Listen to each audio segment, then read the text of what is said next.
মৃত্যুর সময় আব্বা খুব করে চাইছিল তোমাকে একবার দেখবে। সে তোমাকে তার পরের পয়গম্বর বলেছে। তোমাকে তার ওসিয়তনামায় আব্রিয়ানদের পরবর্তী পথ প্রদর্শক হিসেবে প্রতিশ্রুতি দিয়েছে। তার বিদেহী আত্মার মাগফিরাত কামনা করছি এবং সাহস সঞ্চার করছি। হে খোদা, আপনি আমাদেরকে এই কঠিন ধাপ পার হতে সাহায্য করুন।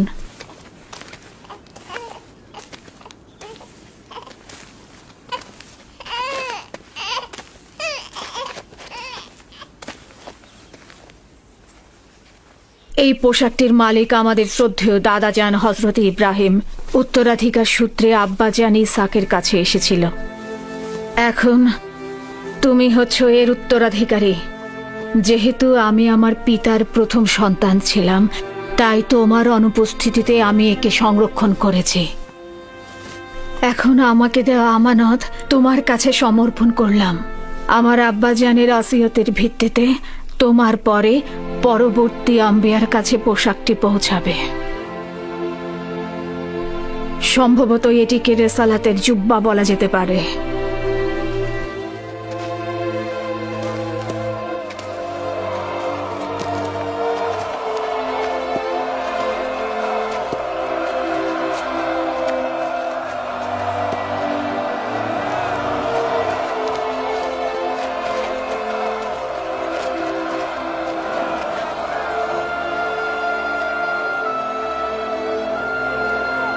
আমিও কেনানের অধিবাসীগণ তোমার কাছে বাইয়াত গ্রহণ করছি আর তোমার রেসালাতকে স্বীকৃতি দিচ্ছি।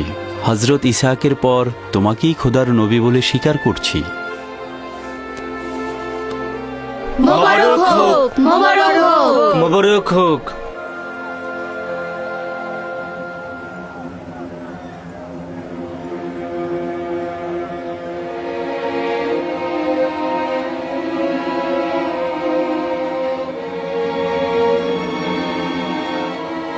তুমিও কি এটাই ভাবছো যে আব্বাজানের পর এই জামা কার কাছে যাবে? সেটা তো ভালোভাবেই বোঝা যায়। যে বেশি শক্তিশালী হবে সেই পাবে। তোমরা ভুল করছো। যার ঈমান বেশি শক্তিশালী হবে সেই এটা পাবে।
আম্মাজান, আমার ক্ষুধা লেগেছে।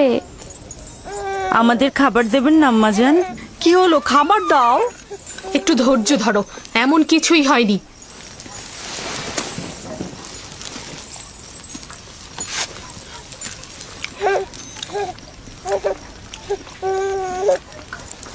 নাও।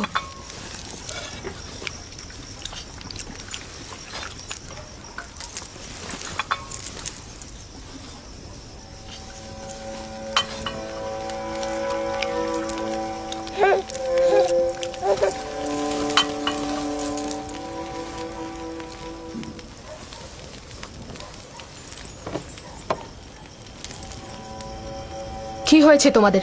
খাচ্ছ না কেন? আমার বেলায় এত অল্প আর ইউসুফকে এত বেশি। কথা কম বলো, চুপ করে খাও। আহা থামুলিয়া, এগুলো কি করছো? নিজের উপর নিয়ন্ত্রণ আনো। বেনিয়ামিনকে আমি দেখাশোনা করছি, তুমি বাচ্চাদের খাবার দাও। এতগুলো